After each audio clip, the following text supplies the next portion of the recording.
Hello everyone, my name is Ogeneti Drew Mamogo and you are welcome to Oxchem Academy. Now if you are new to my channel, feel free to like, share, subscribe and of course avail yourself to the lesson so as not to be left behind.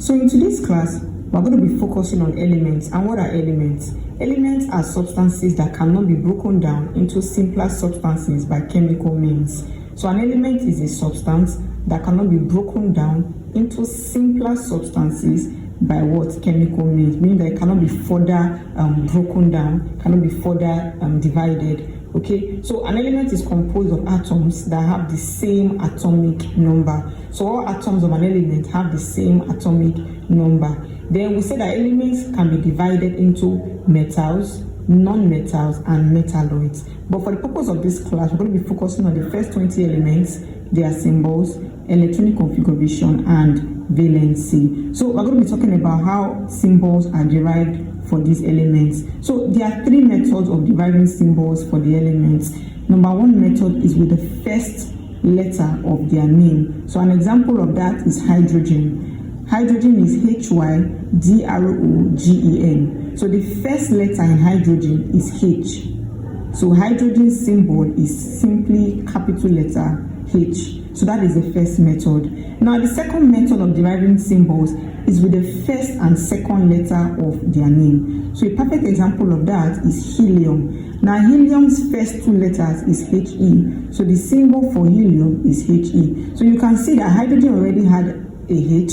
So in order to confuse helium and hydrogen, helium's symbol is derived using the first and second letter. So please take note, when writing elements, your symbol must be written in capital letter. So the first letter of your symbol must be written in capital letter, and then the next letter, like in the case of helium, must be written in small letter. So as you have it here, we have a small letter E. So the first letter, capital letter H, like hydrogen, and then the small letter, the second element like helium is small letter E. So please take note of that. So lithium is also among those elements that you name using the first and second letters of their name, and that's why lithium symbol is Li. So also with beryllium. Now boron is like hydrogen, only the first letter is what used. So as well as carbon, nitrogen, oxygen, fluorine, etc. So another method of writing the symbols of element is with the Latin name. So Latin names are used to write certain symbols of elements. Okay, so a perfect example is sodium. Now sodium's Latin name is natrum, Natrium, natrum. And because its Latin name is natrum, its symbol is what? Na. So we have it here, Na. So please take note of that. Another element in the periodic table that is named using the Latin name is potassium. Now potassium's Latin name is Kalium, Kalium. So because its Latin name is Kalium, the symbol is K. Okay, so take note of these elements. So we can see the symbols of our first 20 elements. We have hydrogen, we have helium, lithium, beryllium, boron, carbon, nitrogen, oxygen, fluorine, neon, sodium, magnesium, aluminium, silicon, phosphorus, sulfur, chlorine, argon, potassium, and calcium. So these are our first 20 elements. So you do well to commit these elements to memory. You learn their symbols, and of course you learn the elements. Okay, so moving on, we have electronic configuration of these first 20 elements. Now in our previous video, we talked on electronic configuration. If you are yet to watch that video, do well to check it on my channel. It is titled Electronic Configuration. Now if you have watched that video, you are familiar with electronic configuration, and we know that when drawing the electronic configuration of an element, the first shell can only accommodate a maximum of 2 electrons. So the first shell can accommodate a maximum of 2 electrons. So hydrogen has an atomic number of 1, and so the electronic configuration for hydrogen is simply 1. And then we have helium. Helium has an atomic number of 2, So the electronic configuration of helium is simply 2. Okay, so lithium has an atomic number of 3. Now, if you remember, I said the first shell can only accommodate a maximum of 2 electrons. Okay, so lithium is 3. So the first shell can accommodate 2. But the extra electron, which will make it 3, must be moved to the second shell. And so that is why the electronic configuration of lithium is 2, 1. Same thing with beryllium. Beryllium's atomic number is 4. The first shell can accommodate only a maximum of 2. So the remaining 2 electrons must be moved to the second shell. So the electronic configuration of beryllium is 2, 2. So also with boron. First shell can accommodate 2. The remaining 3 must be moved to the second shell, and so on and so forth up to neon. Okay, so when we get to neon, let's come to sodium. So sodium has an atomic number of 11. The first shell can accommodate 2. The second shell can only accommodate a maximum of 8 electrons. So once it is more than 8, anything left must be moved over to the third shell. So sodium is 2 plus 8, which is 10. Remaining 1, because sodium's atomic number is 11. So that 1 will be moved over to the third shell. So sodium has an electronic configuration of 281. Same thing with magnesium, 282. 2 plus 8 is 10. 10 plus 2 is 12. Magnesium has an atomic number of what? 12. So this is the configuration. Then the same thing for aluminium, silicon, phosphorus, sulfur, chlorine, argon. Now when it gets to argon, the shell has been maximized. So the first shell 2 complete, second shell 8 complete, third shell 8 complete. So any other electron must be moved over to the fourth shell, which is the case of potassium. So potassium has an atomic number of 19. 2 plus 8 plus 8 is what? 18. But because the third shell is already filled, the extra 1 will be moved over to the fourth shell. I hope you understand. And so also with what? Calcium. So that's a quick rundown of electronic configuration. Okay, so now for the valency. Now how is valency gotten? So we can see that hydrogen has a valency of 1, helium 0, lithium 1, beryllium 2, boron 3, carbon 4, nitrogen minus 3, oxygen minus 2, fluorine minus 1, neon 0, sodium 1, magnesium 2, aluminium 3, silicon 4, phosphorus minus 3, sulfur 2, chlorine minus 1, argon 0, potassium 1, and calcium 2. So these are the valencies of our first 20 elements. But first things first, what is valency? Valency can be defined as the combining power of an element. So the ability of an element to combine or bond with another element is what we define as valency. So valency is the combining power of an element. So valency is very important in chemistry. Why? Because you require valency in writing formulas of your compounds. Okay, so without valency, you will not be able to accurately write your compounds, except you want to cram, which is not advisable. So you must learn your valencies. So there are simple methods of learning valencies without having to cram them all. So I'm going to be showing you some tricks in learning valency.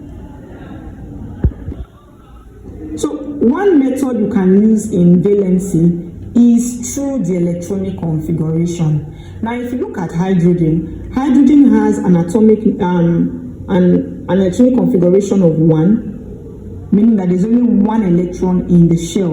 And if you can look at the valency is also 1. So helium has a valency of 0. So let me explain helium. Now helium belongs to a group of elements called noble gases or inert gases. And what are noble gases? Noble gases are elements that have complete configuration. Okay, so they have complete configuration, meaning that their shells are completely filled. An example of that is what? Helium. Helium has 2 atomic number, and remember I said the first shell can accommodate a maximum of 2. So meaning that the first shell is completely filled by what? Helium. Helium is what? Filled up. So helium has a complete configuration of what? 2. Another example of that is neon. So neon is 2, 8. The first shell is completely filled, the second shell is completely filled. So this is also what? A noble gas. So neon is a noble gas because why? It has complete configuration. Another example also is argon. Now argon has a configuration of 288, each complete. So this is a complete configuration. So argon is among the noble gases, and so on and so forth. So elements that have complete configuration are not reactive, meaning that they will not combine with other elements to form a compound. And remember, I said valency is the combining power of an element. So elements like neon, argon, helium that have complete configuration will not react with other elements. And because they will not react, they have a valency of 0, as seen here. So helium has a valency of 0, neon has a valency of 0, and same thing with what? Argon. So elements that have complete configuration, that is elements that belong to the noble gases, have a valency of 0. I hope you understand that. So I'll be talking more on that in another video, but this is sufficient for this lesson. I hope you understand that.